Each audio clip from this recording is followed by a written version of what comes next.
Hi, I'm Amber Culpepper, And Macy Christensen. And I'm Elizabeth Davis.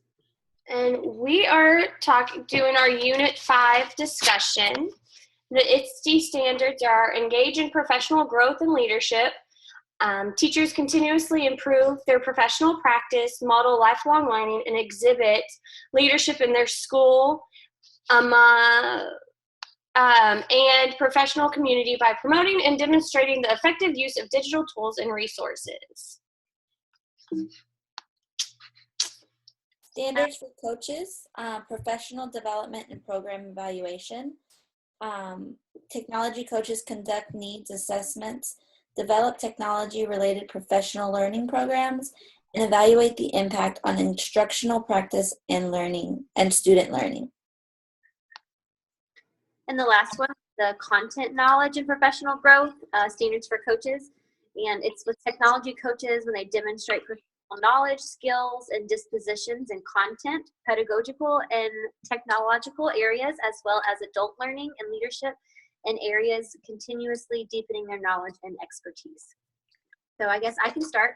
One of the things that I was reading about, it was talking about taking the students' learning from changing it from consuming the content, just like the teacher spitting out the content and just expecting them to like be sponges and soak it in, from moving from that into moving into like making and creating.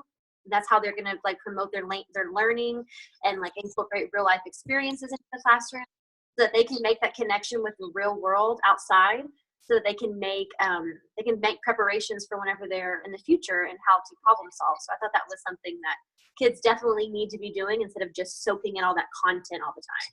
And one of the things that I liked about that one, and it said they are trying to match the learning environment to what the work environment will look like in the future, and to move the learning from a teacher-based learning center to a student-based. So having the students more involved, which, instead of just trying to absorb knowledge, to actually do it so they're able to follow through. I was reading about the green schools and how they're making it where they use less energy and less water.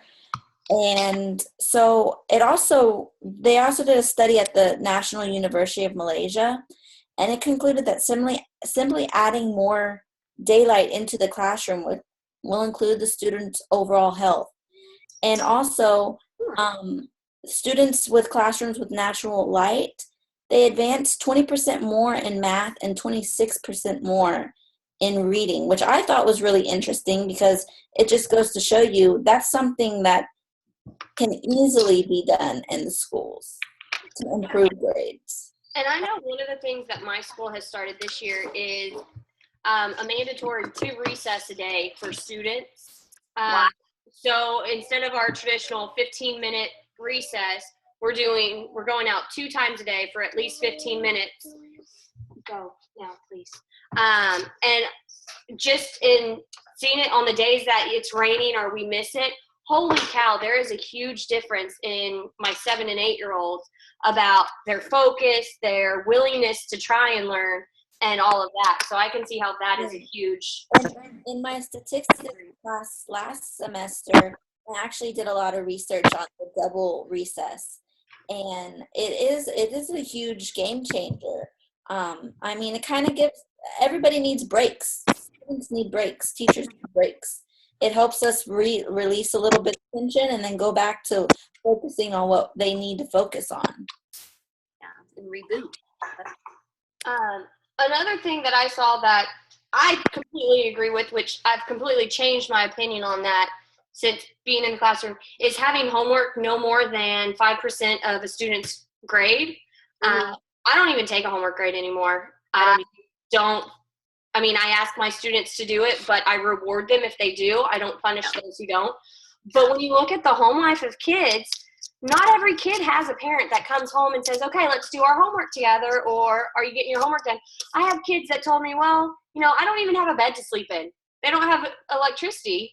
So how am I going to expect them to go home and do their homework if they don't even have the bare necessities to do it. So that was one of the things that, you know, instead of having homework as a higher percentage is actually detrimental than beneficial.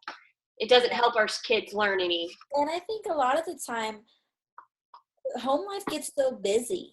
Yes. There's so much going on, especially if you have multiple children. And then you think about multiple children with multiple homework assignments. And I know some teachers give out lots and lots of homework, which makes it super hard on the parents. Yes, it does. Because I know just my home life, I have a toddler and the baby, and it gets crazy around here. I mean, there's some days where I'm like, okay, let's go to bed now, and it's 7:00. Yeah, I can see that. Okay, we've hit our 5. All right. All right.